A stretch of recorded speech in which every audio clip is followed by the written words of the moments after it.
Yes, sir. Okay. Now, the teaching we're going to do today, the title of it is The Origin of the Jews. The Origin of the Jews. Now, it's not going to be a full explanation of the origin, but it's going to be an abridged version to allow us time for you to get it and get like a very basic ground rules of it. We're going to go, if you please, to the book of Galatians chapter 3 and 28.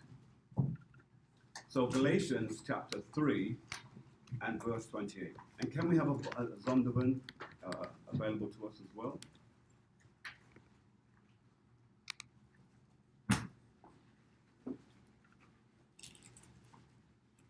So when you have it, just say, I'm there.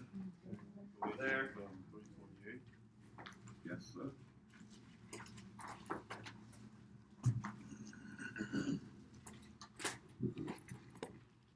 This is the book of Galatians, chapter 3 and verse 28. There is neither Jew nor Greek, there is neither bond nor free, there is neither male nor female, for ye are all one in Yahushua Yamashiach. All right. So what does that say? What does that say? That is saying that neither, he said neither Jew nor Greek. He's talking about the ones who are scattered. And Jew nor Greek. He be Christ. Yes, and as you go on and we read in 29, it says, and if ye be Christ, then are ye Abraham's seed and heirs according to the promise. He's talking about the Jews the Greeks who are really Jews and call themselves Greeks. Or Israel. Because it says neither Jew, so you don't have to be of Judah. You are of Israel. All right. Say that again, sir. Are you telling me? Amen. I was saying, since it says neither Jew nor Greek, so it's not speaking of just Judah, it's speaking of all of Israel, nor Greek, meaning those Israelites that are a part of the Greek nations, but are also spread apart. Okay, that's what I wanted.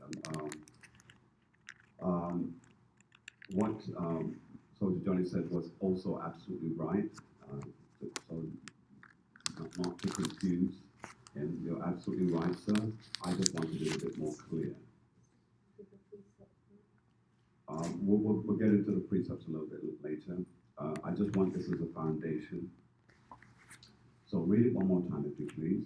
Galatians chapter 3, verse 28. Galatians chapter 3 and verse 28. There is neither Jew nor Greek, there is neither bond nor free, there is neither male nor female, for ye are all one in Yahushua Yamashiach. Let's go to Deuteronomy chapter 4, 27, just quickly. Pastor, just a quick question. Isn't it simply like how we call ourselves African American? That is exactly the same thing. Exactly the same thing. 4 and 27. The book of Deuteronomy, chapter 4 and verse 27. And the Most High, Salaki, and the Most High shall scatter you among the nations, and ye shall be left few in number among the heathen, whether the Most High shall lead you. All right, that's your precept. All the person who asked for that. That precept locks in with Galatians chapter 3 and verse 28. But this is just a foundation. Now, what I want to do is to give you the history. 1 Kings chapter 12.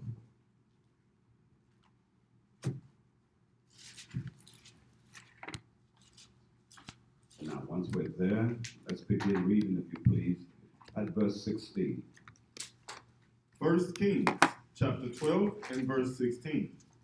So when all Israel saw that the kings hearkened not unto them, the people answered the king, saying, What portion have we in David? Neither have we inheritance in his son Jesse. To your tents, O Israel. Now see to thine own house, David. So Israel departed unto their tents. Now, when Solomon sinned, it was prophesied that there would be a split in Israel. That split would bring chaos to what was at that time a nationality of people who were going to be the most fearsome race of people on the planet. But Solomon sinned. And then you found that the Israelites revolted. And they said, you know, what inheritance do we have? What heritage do we have because of all that has taken place? And so when we read verse 17, watch what it says now. Verse 17. But as for the children of Israel. But as for who? But as for the children of Israel, which dwelt in the cities of Judah, Rehoboam reigned over them. Rehoboam, he reigned over them. Read on. Then King Rehoboam sent Adoram, who was over the tribute, and all Israel stoned him with stones, that he died. Therefore King Rehoboam made speed to get him up to his chariot, to flee to Jerusalem. Right. So you'll find that when the kingdom split, two sons reigned over the different parts of the kingdom. Who can tell me who those sons were? You've just heard one of them here. Jeroboam. Okay. Go ahead. All right, Jeroboam. Okay. Let's go to 2 Chronicles, chapter 11.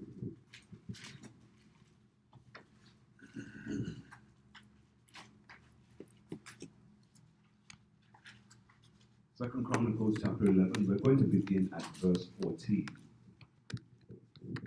Pay attention. 2 Chronicles chapter 11 and verse 14. For the Levites left their suburbs and their possession and came to Judah and Jerusalem, for Jeroboam and his sons had cast them off from executing the priest's office unto the Most High. So, what you have here is that the Levites, they left their suburbs and their possessions, and they came to whom? Judah. And what else does it say? And Jerusalem for and his sons. Read everyone. Had cast them off from executing the priest's office unto the Lord. Now from here, let's read on. Continue to read on, officer.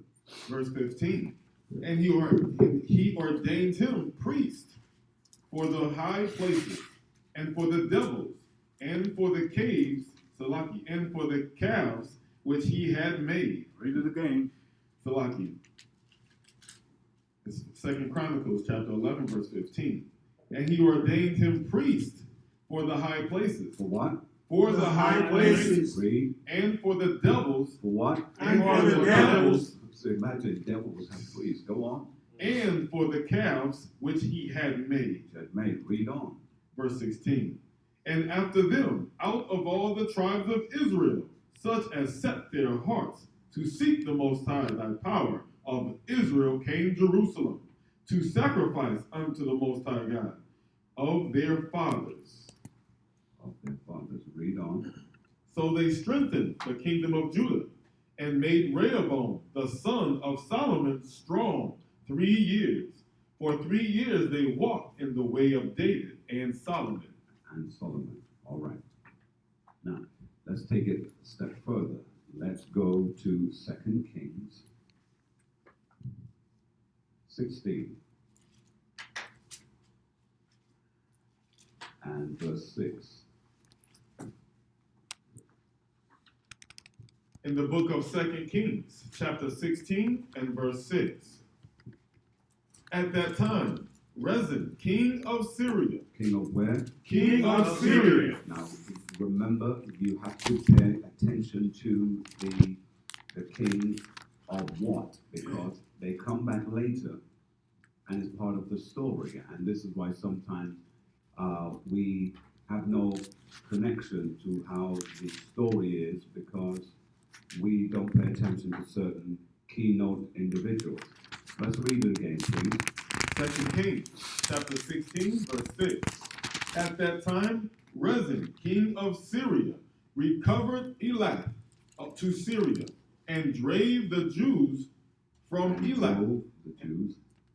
Salaki, that's D-R-A. Right. And drove the Jews from Elath. And the Syrians came to Elath and dwelt there unto this day. Unto this day. So let's read it one more time again. Just read it again slowly, please. At that time, Rezin, king of Syria. So king of Syria. Now you'll notice how many times Syria has come up since we've been reading this, right? Right. Okay, so please do let me know, because I'm going to ask you another question down the road, and then you're going to be like, what? I know that for some reason. It's because you just read it. But then when we read on, read, sir. Recovered Elath to Syria. To where? To Syria. Syria. Continue, please, sir. And drove the Jews from Elath. And the Syrians came to Elath and dwelt there unto this day. Unto what? Unto this day. Unto this day. So you want to underline that too. All right? Now that we've got this out of the way, let's have an understanding of the Apocrypha. Because you see, there are three different groups that took place. First of all, I'm going to ask you the question. I'm going to tell you it. Then I'm going to ask you it. And why I'm going to do it that way is because I know you don't necessarily know the answer. But if I do it this way, it's going to be embedded in your head. So everyone be prepared, because you don't know who I'm going to ask, okay? Who was the, I've already given you the answer, right? But you don't know it just yet, but you have the answer. Who was the controlling power at the end of what our scriptures call the Old Testament? The controlling power? Of the earth. So if we were to look at the Old Testament and say, all right, who was that power there? Before you, one moment, sir, before you. All right, so what did you just say, sir? I was going to say the Greeks. You say the Greeks, okay. Good, all right. You, sir? Africans. You say Africans, okay. Good, anyone else? All right, now I'll get yours, sir. I was going to say the same thing. Same thing, okay, good. Greeks, not All right. Anyone else?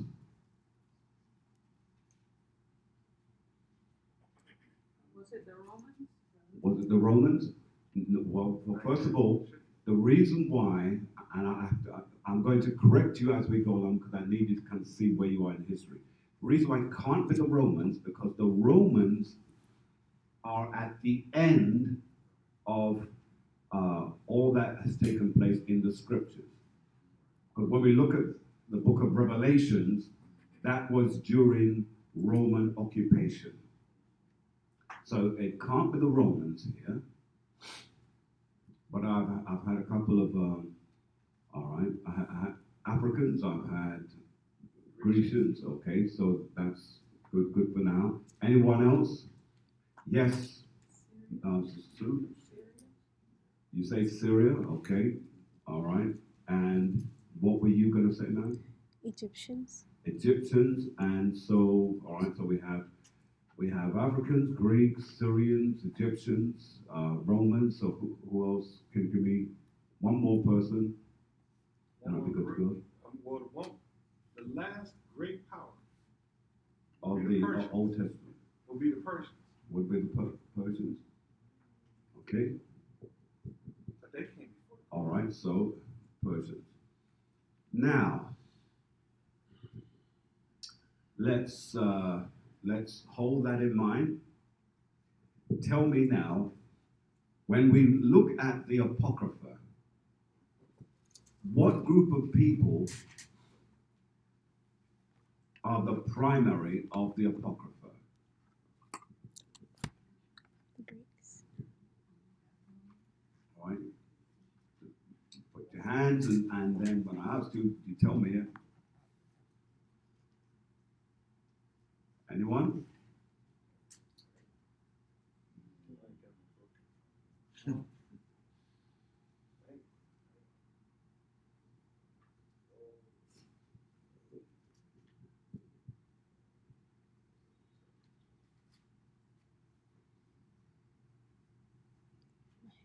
Anyone? All right. Yes, you first, and then you, and then you. Okay. The Greeks. Sorry? The Greeks. Greeks are here. Over there, Greeks too. Wait, Greeks too. All right. So the primary individuals in the Apocrypha are indeed the Greeks. Now, I dropped some breadcrumbs along the way, and one person kind of got it. And it wasn't as obvious as you think. All right, so hold that just for a moment. Forgive me, I'm just kind of playing around a little bit because I want to stretch your mind. So, when was the Apocrypha removed? Does anyone know that? At what period was it removed? Yes, sir, you? Was that the Council of Nicaea when they Constantine Just give me a date. 15. I can tell you that the answer to that is no at this point. I know what you're speaking about, but that's not necessarily it. You were next. I don't quite have dates, but it was during the Renaissance, I think. Because it was around during the 1600s. During the Renaissance, all Yeah. right. But I'm after that because I'm gonna go say about 14, between No. 1492. I was thinking earlier. Remember, we're dealing with the Apocrypha being removed. During those days that you have been given, the Apocrypha was in full strength at this point. Now, the exact date, according to record, is roughly 1787. 1787. And it was removed by those who were called the Christian Protestant, the Protestant church. They removed it. There's a whole lot of history behind that because remember, in this Apocrypha, it tells you much about who you are. Khan? So that's very important for you to bear in mind. The last book of the Old Testament is what book is that? Malachi. Good. And so who was reigning in that period? Damien got it right, but he doesn't remember what he said. Oh, I remember the Uh, Greek, but I don't remember. No, it wasn't the Greek, You mean the Persian? the Persians. Oh, I really don't remember. But I know they were the last great empire. Let's switch our phones either off or down at the interruption. Now, there were the Persians. What was the other term that was used? Persian what? Medes. Persian Medes. Right. All right. Now, I won't go into asking you why was it called Persian Medes because that'll take us off track a little bit.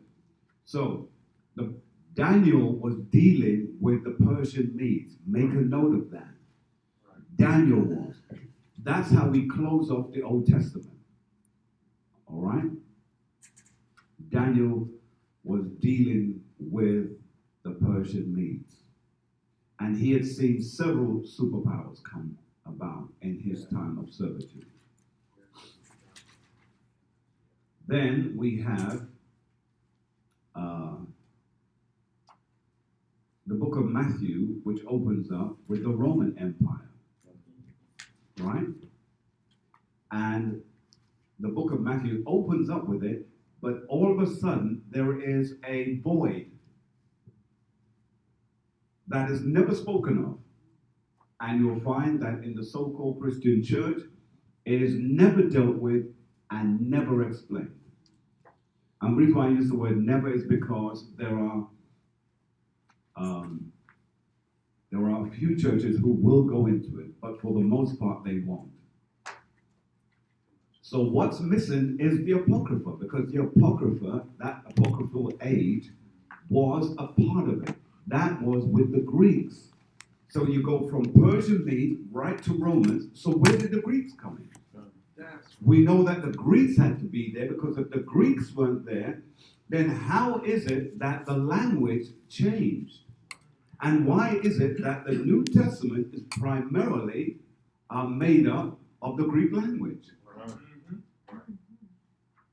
Not Roman. There are some Latin injections there, but for the most part, it's Greek. That's right.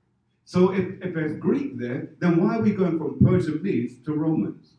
Why are we going from Malachi to Matthew? Right. Because there's the 400 years between that, all that history has been removed.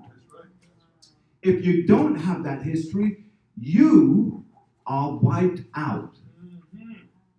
Why do you think then you don't know about your history? Because if that 400 years has been taken up, what do you have as a reference point? I got it. That's true. You've got no reference point, because you're saying to yourself, well, where's my history? Yes, sir. There's only one other reference point that you can use, and Daniel said it himself. And Daniel, The statue. He told of the vision correct. of each. Well done, sir. individual empire. Well done, well done, well done, well done. If this was points, you would have got 10 points. Because when Daniel speaks about the statues and the different parts of it and how it was made up, he gives you the key as to all of the different ages and powers that will come into and succeed one another and take over Israel in one form or other. Yes, ma'am. Pastor, I heard a minister say that those 400 years God was silent. Yeah. In fact, yes, ma'am. I was raised that way too. They told me.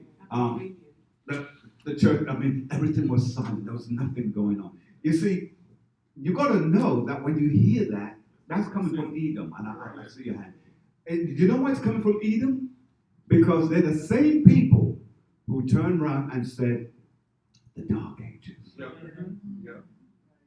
The Dark Ages. There wasn't much going on and so on. So they call it the Dark Ages. The ploy behind the word Dark Ages was simply to say, a bunch of dark people, they weren't doing much.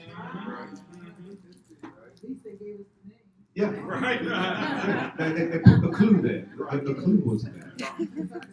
Yes, Casey. So as we close out Malachi, we can literally enter, this is our, Correct. and then go into the New Testament. Correct. Wow.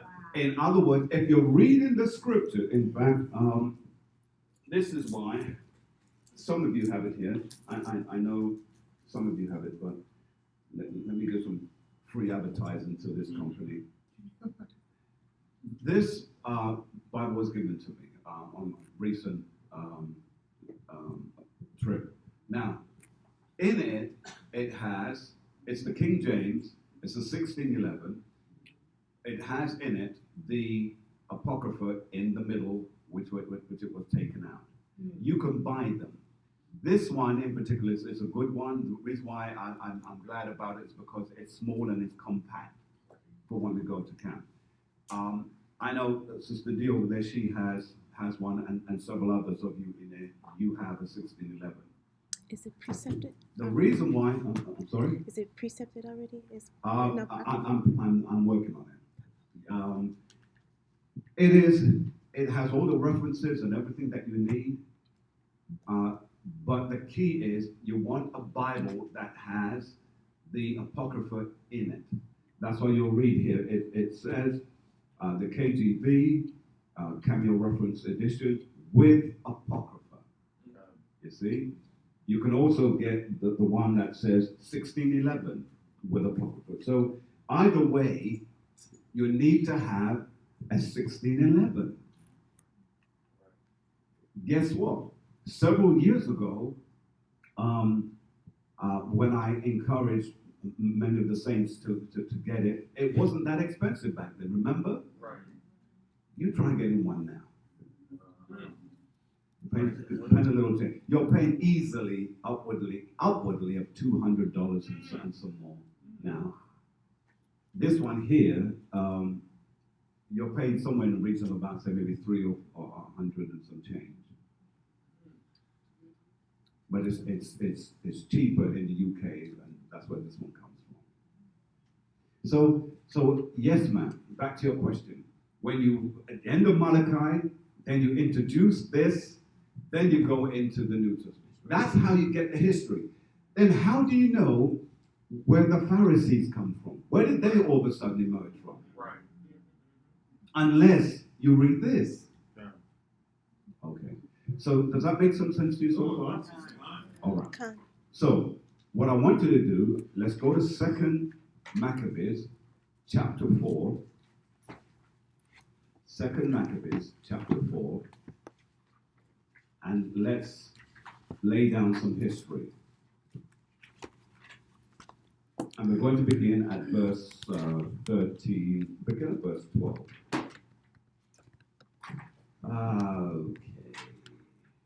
Let's see. Royal privilege granted, special favor.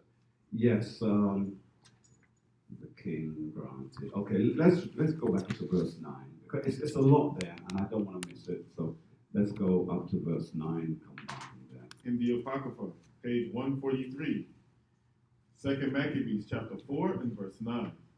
Beside this, he promised to assign 150 more, if he might have license to set him up a place for exercise, and for the training up of youth in the fashions of the heathen. This is why it is good to exercise, I admit. However, to make it a public thing that becomes a culture that has almost a religious mode to it, no. Because this is what the Greeks were about. They were about the body. They were about the beauty of the body. They were about all of the, and homosexuality came about in their time because the men would wrestle naked. It was about looking. It was almost a,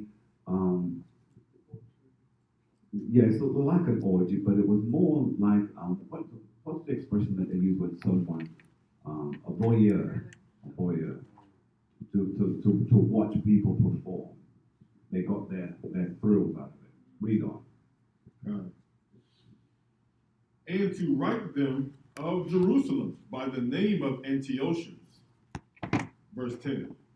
Which when the king had granted, and he had gotten into his hand the rule, he forthwith brought his own nation to the Greekest fashion. Read.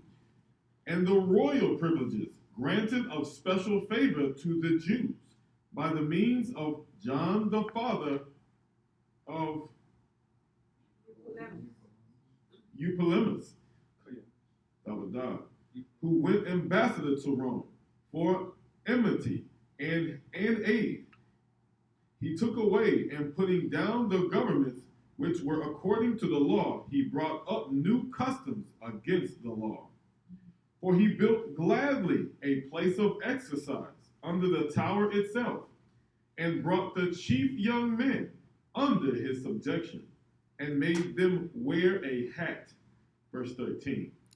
Now such was the height of the Greek fashion. Are you seeing this? Are you getting it? All right. Go ahead. Does that have your question? Oh, okay. It was in make them wear a hat, and our men are not supposed to wear hats. Am I getting it right? Yes, you are. But there's a little bit more, but I'll save that up for another time. Right. Go on. Verse 13. Yeah, I'm sorry. Hold it. What did you say? That's all there was. Yeah. Go on. Verse 13. Now such was the height of the Greekest fashions, and increase in the heathenish manners, through the exceeding profaneness of Jason, that ungodly wretch, and no high priest. 14. Go on, sir. That the priest had no courage to serve any more at the altar, but despising the temple and neglecting the sacrifices, hastened to be partakers of the unlawful allowance in in the place of exercise. You see how we run to do the things that the world, the opposite nations do? Go on.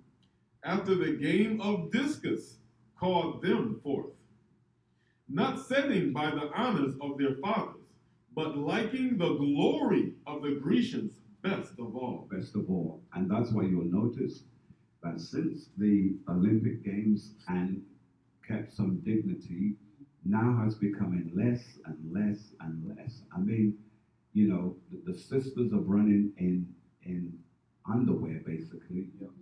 The men are running in things that does not support them well. And it's like, it's become a freak show. They're not watching it for the speed, they're watching it because of what they can see in the anatomy of the individual.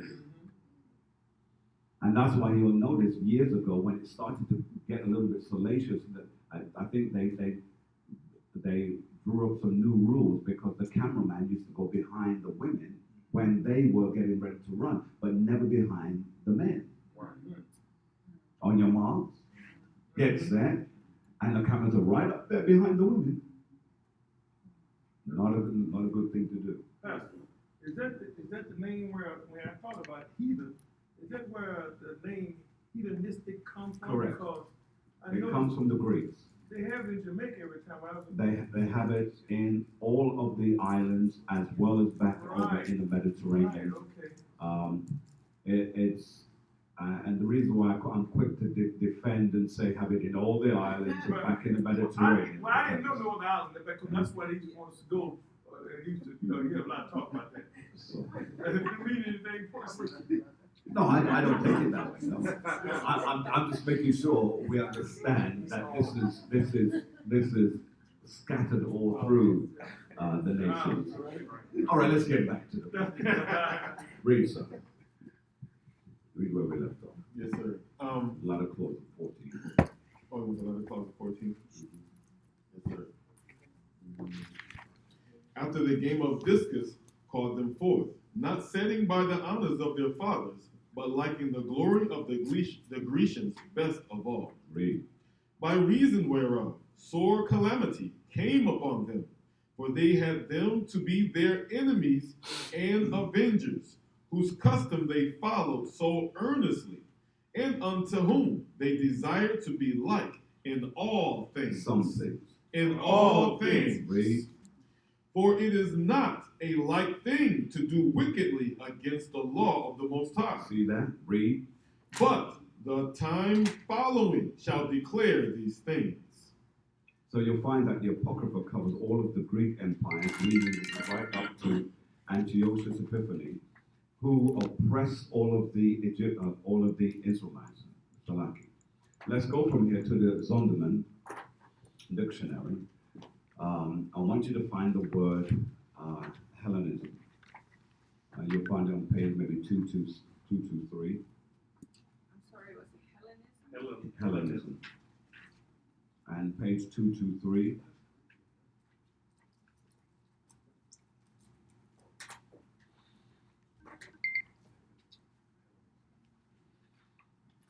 Hellenism All right, let's read it. Now, we're going to understand what the word Hellenism or Hellenistic or whichever way that we're going to use it. We're going to find out what does it mean. Please make notes and underline it in your own Zondervan Bible or compact Bible dictionaries if you have it handy. Let's read. God. In the Zondervan Compact Dictionary, on page 223, the word Hellenist, Jews who made Greek. Hold it. Read it again. Jews. See that? Hellenism is talking about Greeks. But now it's telling you that this is Jews. Don't miss it. Let's read it again, sir. Hellenists, Jews who made Greek their tongue. See? They made that language their tongue. Read. Salaki. And with it often adopted Greek ideas and practices. Read it again from the top, please. Khan. Hellenists, Jews who made Greek their tongue, and with it often adopted Greek ideas and practices. Read. It's in Acts 6, chapter 6, verse 1, and Acts 9, verse 29. Right, hold that. Let's go there real quick.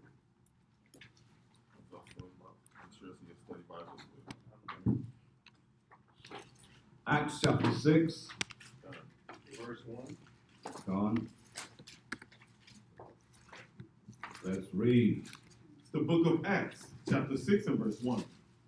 In those days, when the number of the disciples were multiplied, there arose a murmuring of the Grecians against the Hebrews, because their widows were neglected in the daily ministration. So, what you're looking at there, the word Grecian always connotes Hellenism. And if it connotes, or if we read Hellenism, then it's right for us to assume it's speaking about Jews who lived as Greeks. 2. Acts chapter 9 and verse 29. Acts chapter 9 and verse 29.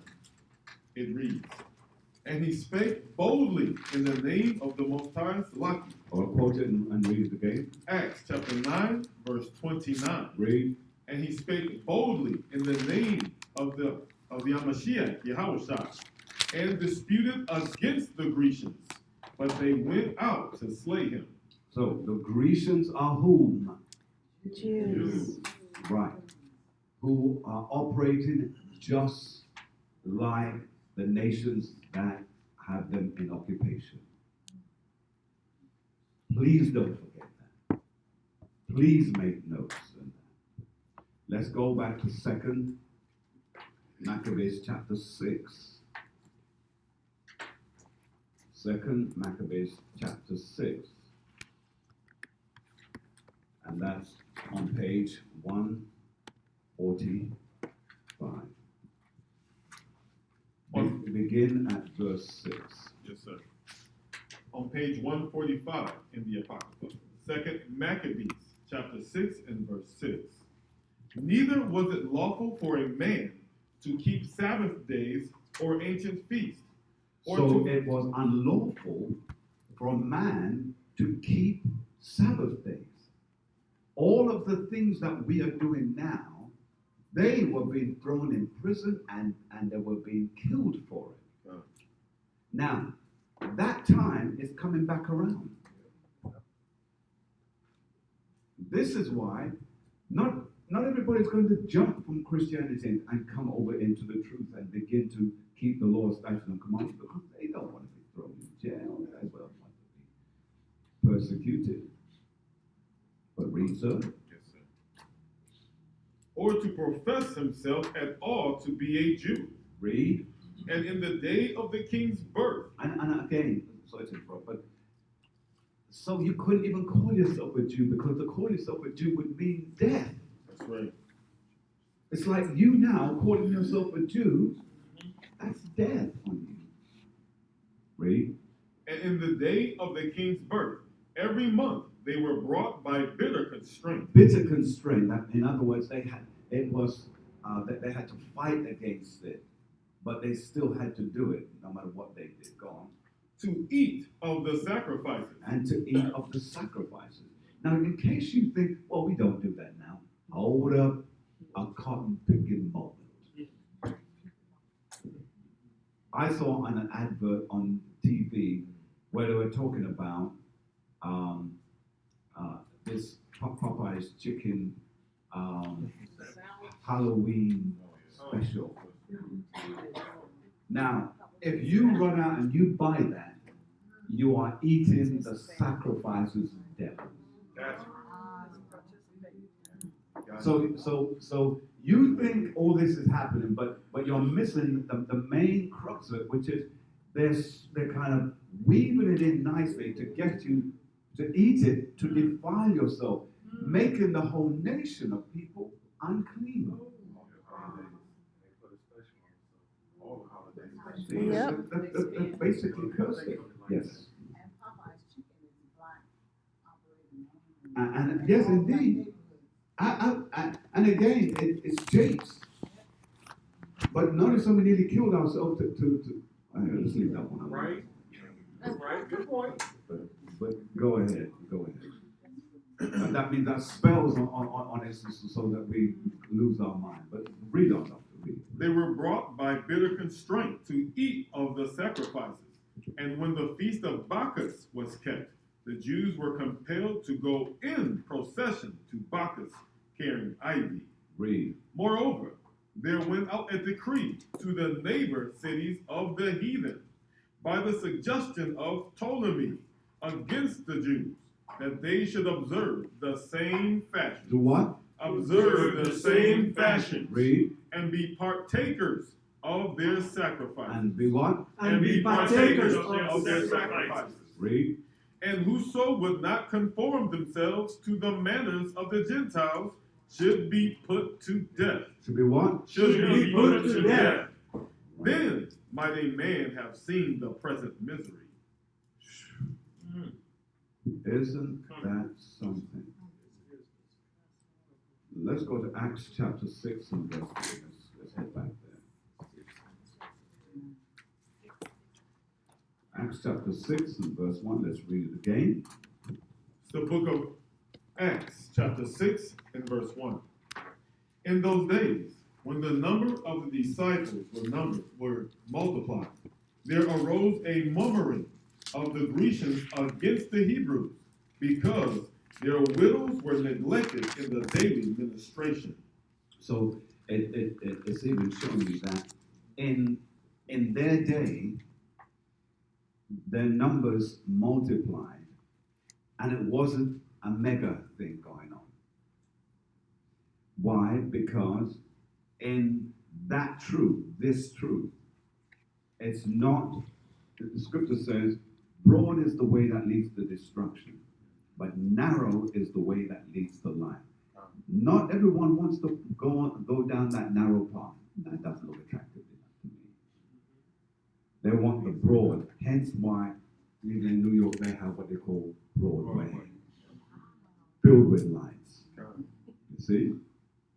So now when we look at that, it's given us all of the answers right there in chapter 6 and verse 1.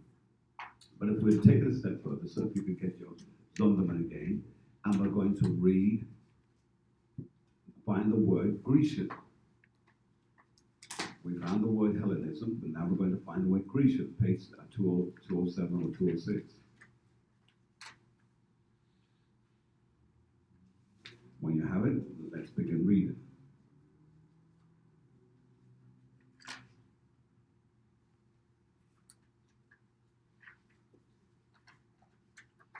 (207) or 206?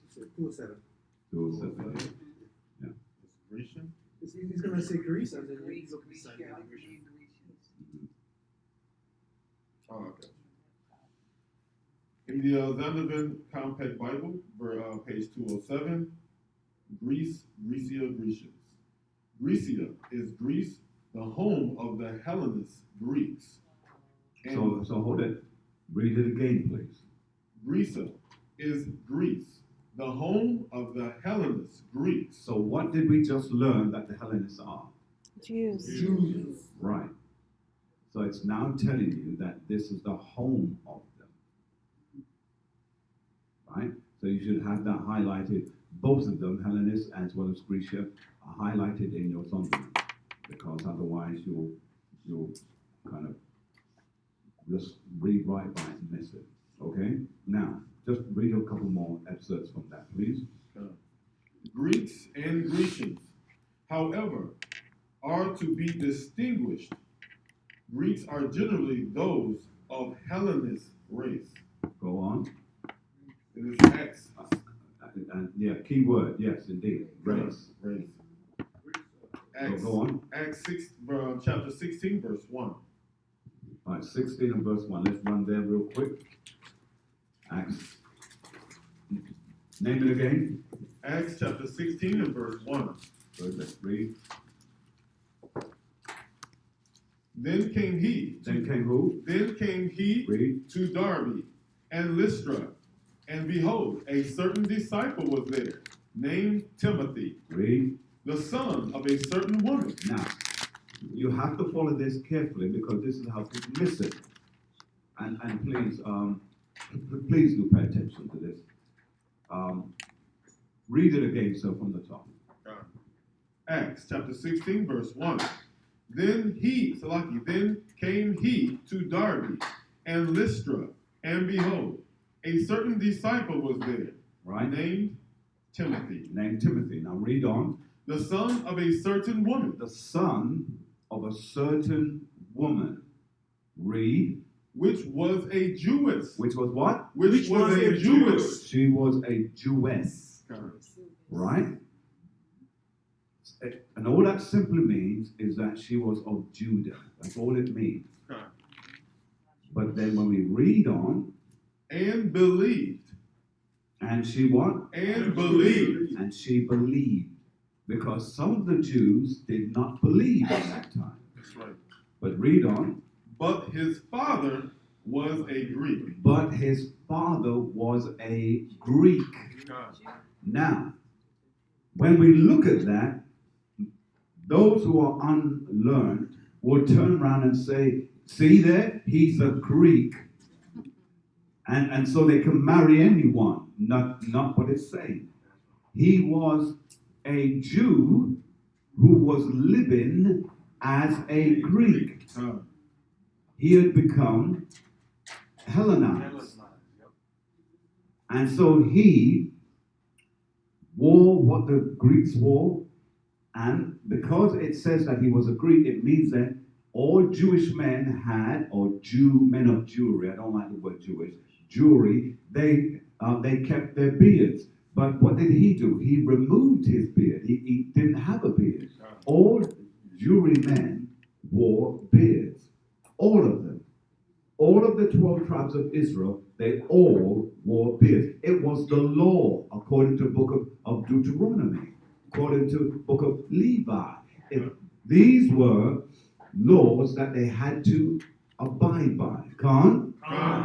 But here we find the scriptures tell us clearly that Timotheus' mother was a Jewish and his father was a Greek, simply meaning he did not keep the Jewry customs. He kept the customs of the nation that he was a part of. Go on, sir. There's a small clue, and it inserts at the latter clause. It says, the son of a certain woman, which was a Jewess, and believed. Why would they have to make an illustration, and she believed, letting you know that the father did not believe? Correct. He was a Jew. Correct. A Jew as a Greekish fashion. Underline the word believed because you're going to come back to it later in another script. Let's go to the book of Joel, chapter 3 and 6.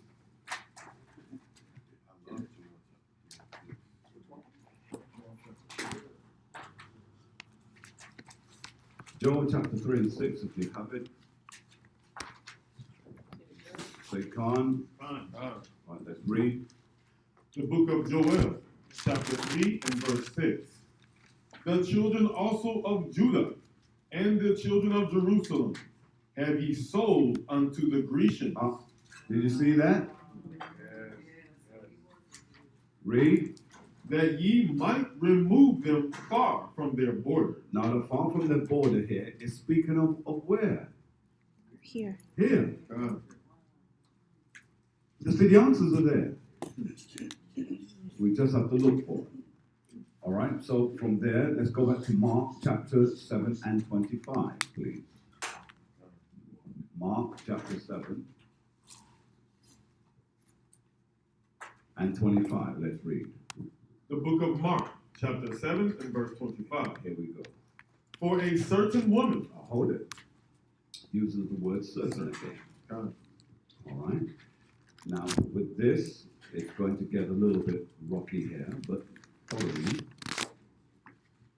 Mark chapter 7, verse 25. In fact, let's jump back up to verse 24 for those who are not familiar with this particular story, that they can get more understanding. Let's start at verse 24. Mark chapter 7 and verse 24. Read. And from thence he arose and went into the borders of Tyre So he went into the borders of Tyre, read, and Zidon. and Zidon. These were borders in what country?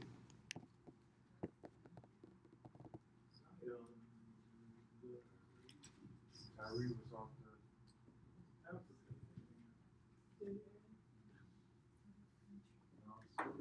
thought Tyree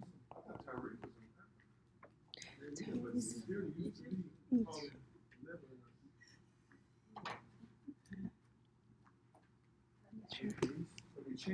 Now, I've told you this many times, but all right, let's do it again. Underline the word Tyre, underline the word Sidon, and hold that. Go to Psalms 83.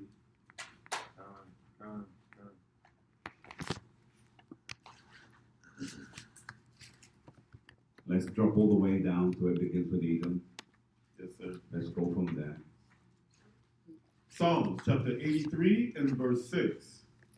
The tabernacles of Edom and the Ishmaelites. So the tabernacles of Edom, right? Yes. So now you're going to tell me who they are as we go through. All right. So this way you won't forget. That's right. All right. So let's go. The tabernacles of Edom and the Ishmaelites. And Edom is who? White man. Oh, read on. Of Moab and the Hagarenes. Hold on. Let's go back to Ishmaelites. So who are the Ishmaelites? Go on. Of Moab. Who is the Moab? Go on. The Hagarenes. And who are they? Egyptians. Who are they? Egyptians. Yes, Egyptians. Go on. Gabal. Who are they? Rome. The bond is Romans. The bond is that's African group. Let's not make a display out of it. Just say yes or no, bro. All right, so let's read 7 again. Gabal. It's who? Rome. Go on. And Ammon. Japanese. Japanese. Good. Go on. Amalek. Who? Amalekites. So-called Israelites. Go on. Philistines. Who are they? Africa. Good. Go on. With the inhabitants of Tyre. Who are they? Africans. There you are. All right. We don't need to go no. Let's go back to where we were. Let's read that again. The book of Mark, chapter 7, verse 24. And from thence he arose and went into the borders of Tyre and Zidon. See, so they're both together. So if they're both together, they must be the same place, right? So So let's read on. And entered, go on. And entered into a house and would have no man know it, but he could not be hid. Read. For a certain woman. Here we go now. Now, a certain woman, go on. Whose young daughter had an unclean spirit. Had a what spirit? Had an unclean spirit. Go on. Heard of him and came and fell at his feet. The woman was a Greek, a Syrophoenician by nation, and she Right, now, hold it now. We have the word Saro. Saro, Syrian. Phoenician. Now, what does the word Saro derive from? Syrian. Hallelujah. Well done. Syria. All right. And Phoenicia. Now they were fishing villages and cities, and these people that were of it, you will find on the map now. You can't even find Phoenicia because the so-called Edomites have given it a whole nother name and wiped it out. Because their whole purpose, remember, they're trying to make this book not be real. That's why many of the names that they changed them over. So it tells us the woman was a Greek. Is that correct? Yes. Yes. Correct. saying that she was a Gentile of Syrophoenicia by what? by nation. By nation. Now, if I, as a so-called black man, was born in China, would that make me Chinese? No. I was born there. I'm born there, so I must be Chinese. No, but that's not the way it works. Right? So keep that in mind. Read on. And she besought him that he would cast forth the devil out of her daughter. Read. But Yahushua said unto her, Let the children first be filled, for it is not meet to take the children's bread and cast it unto the dogs. Unto who? Unto the dogs. Unto the dogs. So he's calling the other nations dogs. Read on. And she answered and said unto him, Yes, Lord, yet the dogs under the table eat of the children's crumbs. Wow. Read. And he said unto her, For this saying, go thy way, the devil is gone out of thy daughter. Okay. So let's drop that for a minute. Go to Matthew chapter 15. Matthew chapter 15. And let's begin reading at verse 21. The book of Matthew, chapter 15, verse 21. Then Yahushua went thence and departed into the coast of Tyre and Zidon. So that lets us know that is the same story that's in in Mark, is also in Matthew. The same story. So let's read on.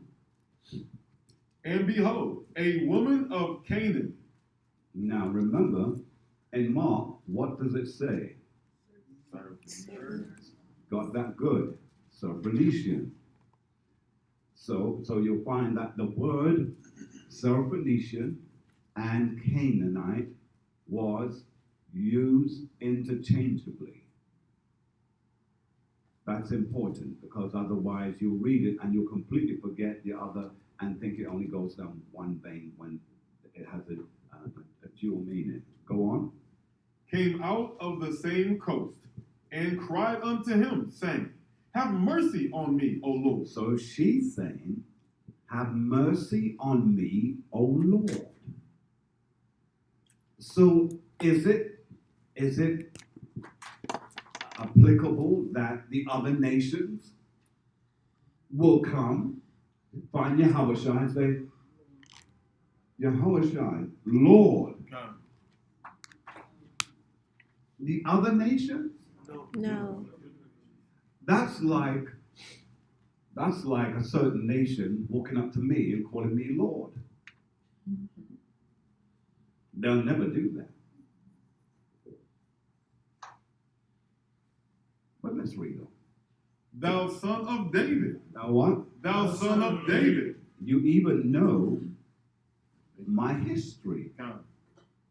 How do you know that if you are from... Read. My daughter is grievously vexed with a devil. Read. But he answered her not a word. And his disciples came and besought him, saying, Send her away, for she crieth after us. For she what? For she crieth after us. Read. But he answered and said, I am not sent, but unto the lost sheep of the house of Israel. Now there's a clue in there. There's a clue right in there. That's right. Mm-hmm. So let's just drop that for a quick minute. We'll come back to it. Let's go to John chapter 12 and verse 9. John chapter 12 and verse 9. Let's read. St. John chapter 12 and verse 9. Much people of the Jews therefore knew that he was there.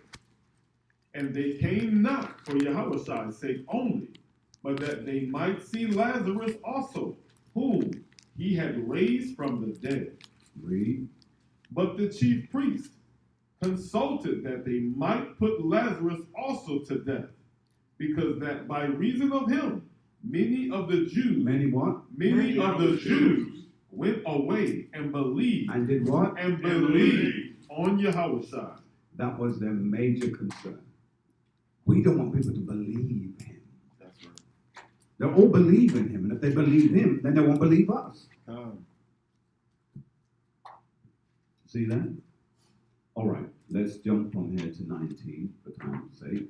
Verse 19.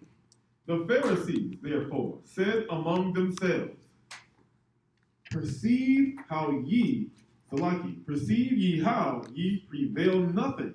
Behold, the world Hold it. The what? The world is gone after him. Which world has gone after him? Israel. Well, Israel. Read on. Verse 20. And there were certain Greeks among them. Hold it. Read it again. And there were certain Greeks among them. Now you see why you can't just run through the scriptures? Right. Because you can miss a whole heap. I mean, what you're catching this time round, the fishes you're catching now, you were missing them before. But let's read 20 again. St. John chapter 12 and verse 20. For there were certain Greeks among them that came up to worship at the feast. Read. The same came, therefore, to Philip, which was of Bethsaida of Galilee, and desired him, saying, Sir, we would see Yahushua. Read.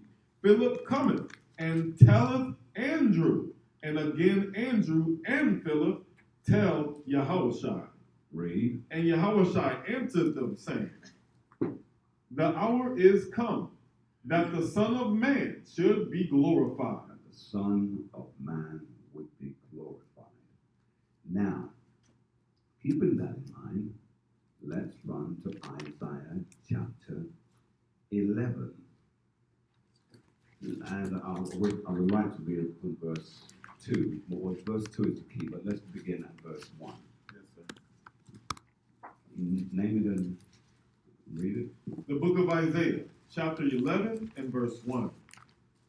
It reads, And there shall come forth a rod out of the stem of Jesse, and a branch shall grow out of his roots. So we know if it's going to grow out, it means it's from the earth, right? The seed came from the earth. That's really what it's implying. A rod out of the stem of Jesse, and a branch shall grow out of his roots, coming from the earth, coming from the lineage, the genealogy of men. Now here we go. Verse 2. Read. Verse 2. And the Spirit of the Most High shall rest upon him. So the Spirit of Yahweh will rest on him. Watch it now. Read. The Spirit of wisdom. So the Spirit of wisdom. Wisdom is the principal thing, the scripture says. So we know that wisdom is on him. And if wisdom is on him, what else is on him? Read. And understanding. And understanding. Read. The Spirit of counsel. The Spirit of what? Of counsel. So the Spirit of counsel was upon him. So he had, he was well advised. Go on. And might. And power. Read. The Spirit of knowledge. So he had the Spirit of knowledge. So things could not elude him. Read. And of the fear of the Most High. And the respect of his Father. So, when we read that now, and we have that understanding, now let's go back to Galatians chapter 3 and verse 28. Let's read that.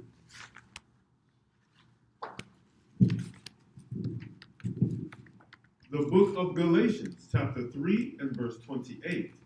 There is neither Jew nor Greek. Now remember what we read earlier. So we now understand the difference between when it says there's neither what? Jew nor Greek.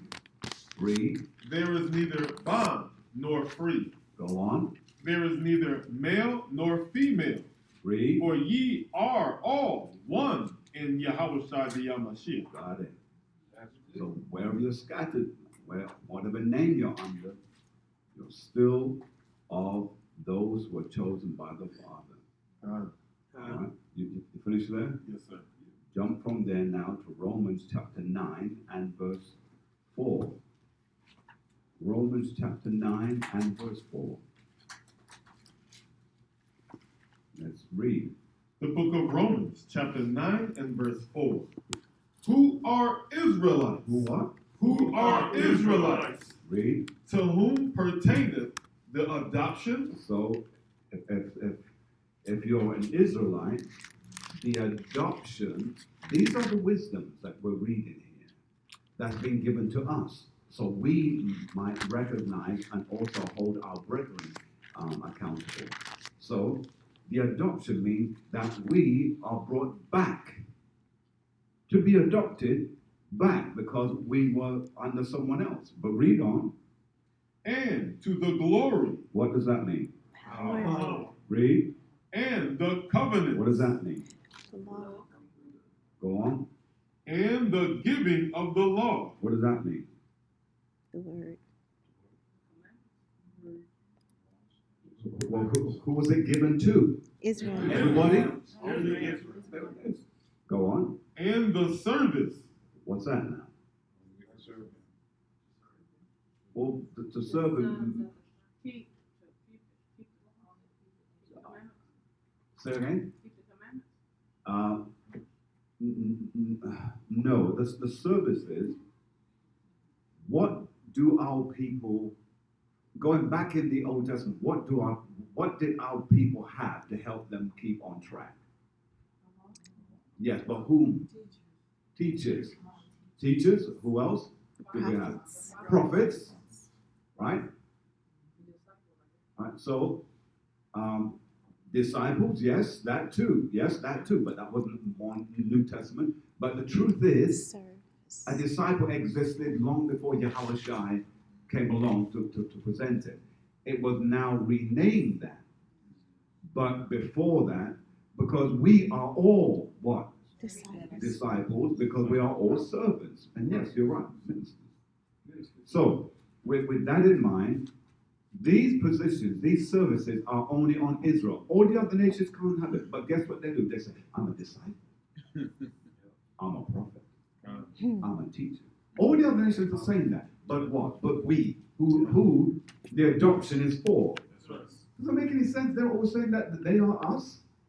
No wonder they get away with it. Because once we're denying it, they're accepting it. Let's finish it. Yes, sir.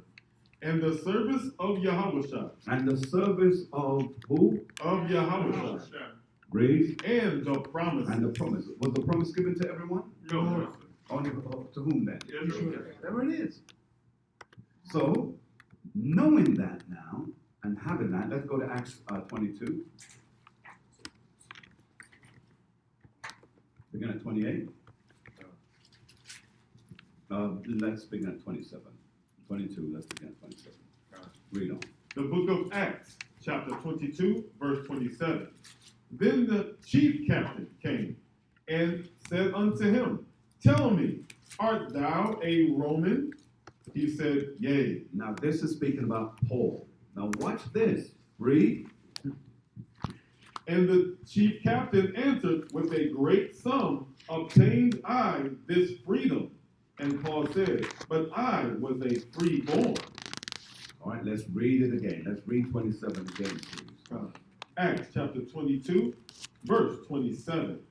Then the chief captain came and said unto him, Tell me, art thou a Roman? He said, Yea. And the chief captain answered, With a great sum obtained I this freedom. And Paul said, But I was freeborn. Go on. Then straightway they departed from him, which should have examined him. And the chief captain also was afraid, after he knew that he was a Roman. That he was what? That he was a Roman. So Paul was a Roman. He paid for it. Huh? A Jew. He didn't have to pay for it. See? So even they knew, because they understood the law of the Roman citizen.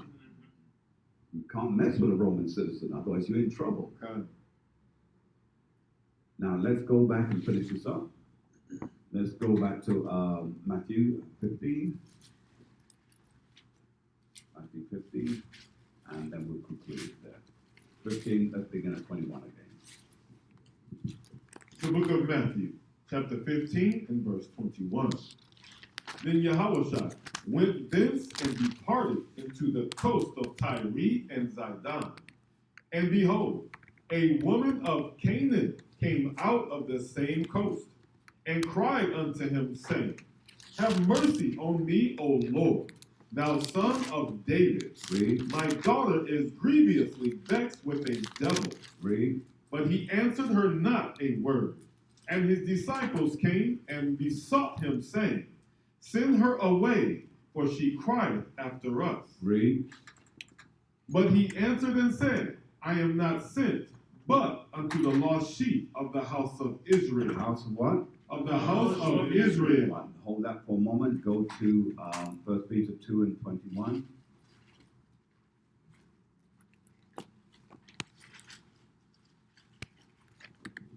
The book of 1 Peter, chapter 2 and verse 21. Read.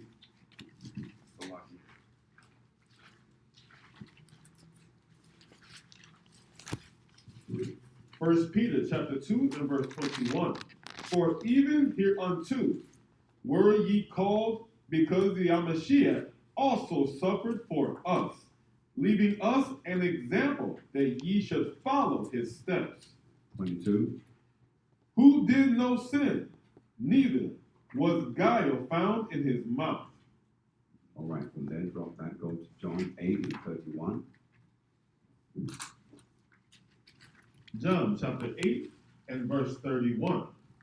It reads, Then said Yahushua to those Jews which believed on him, If ye continue in my word, then are ye my disciples indeed. If you continue in my word, then you are my disciples. Indeed. Can it be made any clearer than that? All right, let's go to Isaiah 44 and 1.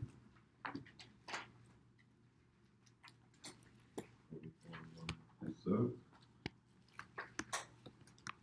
The book of Isaiah, chapter 44, verse 1. Yet now hear, O Jacob, my servant, and Israel, whom I have chosen. Read to verse 2 as well. Thus saith the Most High, that made thee, That made what? Read. and formed thee from the womb, which will help thee. Fear not, O Jacob, my servant. My servant. All right, let's drop that. Let's come back to Matthew chapter 15. Let's read verse 24 again. Matthew chapter 15 and verse 24. Read. But he answered and said, I am not sent, but unto the lost sheep of the house of Israel. Read. Then came she and worshipped him. And what did she do? And worshipped him. So she worshipped him. Read. Saying, Lord, help me. Read. But he answered and said, It is not meet to take the children's bread and to cast it to dogs. So he's tested her. He's tested her. This particular lesson has challenged me over the years, and because in order to understand it for all that it is, you have to do all the breakdowns. Who are the Hellenists? Who are the Greeks, etc.? Who are the Syros and the Phoenicians? You've got to go through all of that to get to the conclusion as to where we've got to right now. And so when we read that now, it says, let's read 26 one more time, if you please. Yes, sir. Matthew chapter 15, verse 26. But he answered and said, It is not meet to take the children's bread and to cast it to dogs. Read. And she said, Truth, Lord. Truth, Lord. Run to Acts 13 and 46 for me. Acts 13 and 46.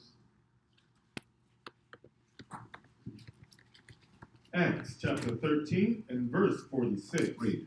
Then Paul and Barnabas waxed bold and said, It was necessary that the word of Yahushua should first have been spoken to you, but seeing ye put it far from you. Say that again. Read it again. See, you did what? Seeing ye put it from you, and judge yourselves unworthy of everlasting life, lo, we turn to the Gentiles. Slam dunk. Okay. Now let's go back to Matthew after you made your notes. And we're going to take it up, Matthew chapter 15, and we're going to read verse 27 again, and we'll conclude at verse 28. Matthew chapter 15 and verse 27. And she said, Truth, Lord, yet the dogs eat of the crumbs which fall from their master's table. Now, watch how he responds. Read. Then Yahushua answered and said unto her, O woman, Oh, what? O woman, Read. great, What? great Read. is thy faith. Is your faith. Where in the history of the scriptures have you heard him say this about another nation? We don't talk to the right nation. Yeah.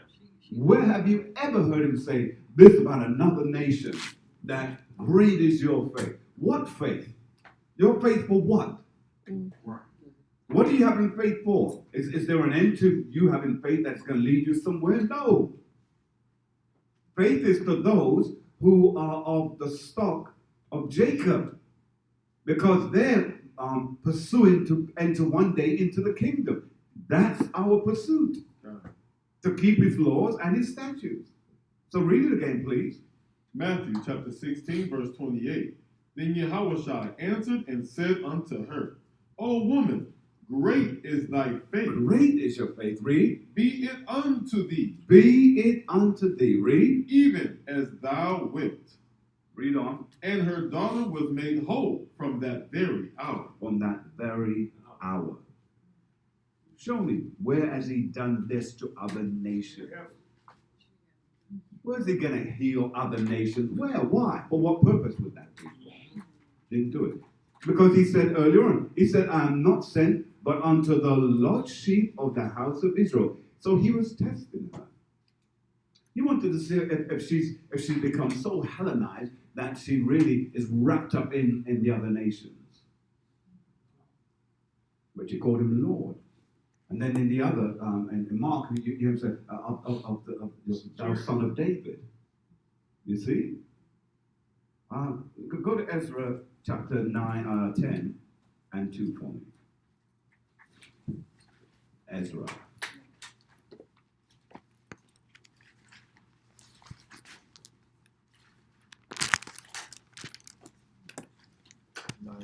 Nine, 10 and I said 9, 10. It's lucky. 10 and 2.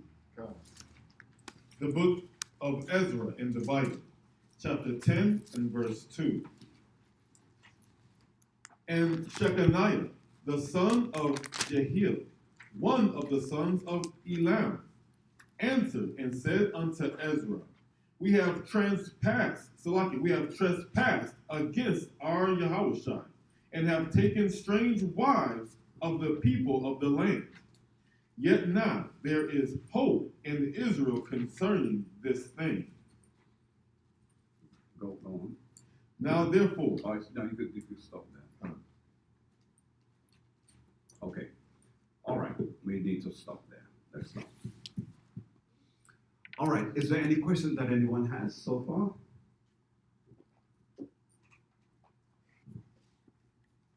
Any questions? All right. Let's see. All right. you first, man. Go ahead. Just to confirm, she always was Israel, but she was like, I'm in America. Sure. So if I were being tested, I would need to know the customs of Judah, because it's a test, but she always was. She was a part of the Correct. whole. Correct. She was always a Israelite from the get, but he was testing her to see if she had become hopelessly caught up with the other nations. But she knew who she was, and she knew she had a right. That's why she went to him. If she didn't, she wouldn't have gone to him in the first place. All right. Yes. On Galatians 3:28, where it says that there's neither Jew, neither Greek, bond or free, there's neither male or female. That quote is in Christianity Correct. taken to make it look like Correct. everybody that believes in Christ is saved and is going to be part of Correct. his people. That's Well, the main thing we use. Psalms 147. I'm going to give you the cut version of that. So it will tell you. The book of Psalms, chapter 147 and verse 19. It reads, He showeth his word unto Jacob, his statutes, and his judgments unto Israel. He have not. Hold it. It said he showed his what? He showeth his word unto Jacob, his statutes, and his judgments unto Israel. So he said he shows it unto who? Israel. And he showed, what did he show to Israel? His word and his statutes and his judgments. So he shows it to Israel. But go on. He have not dealt so with any nation. So he said, all the other nations he has not dealt so. So all the other nations don't know this. Go on. And as for his judgments, they have not known them. They have not known them. All right? So that's the cut to that. That's what explains that. Because even though they try to make Galatians inclusive of everyone, as you've just read, it doesn't have that. All right. So, yes, sir?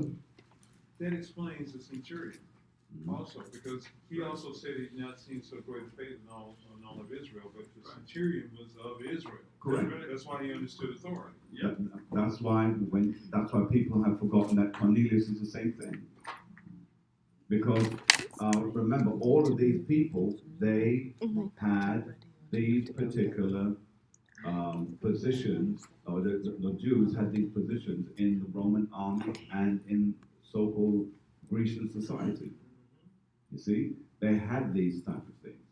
And the thing that you have to bear in mind is this, that the films, the media have always shown you all of the Roman army being nothing but so-called Caucasian Edomite men. That's a lie. That's right.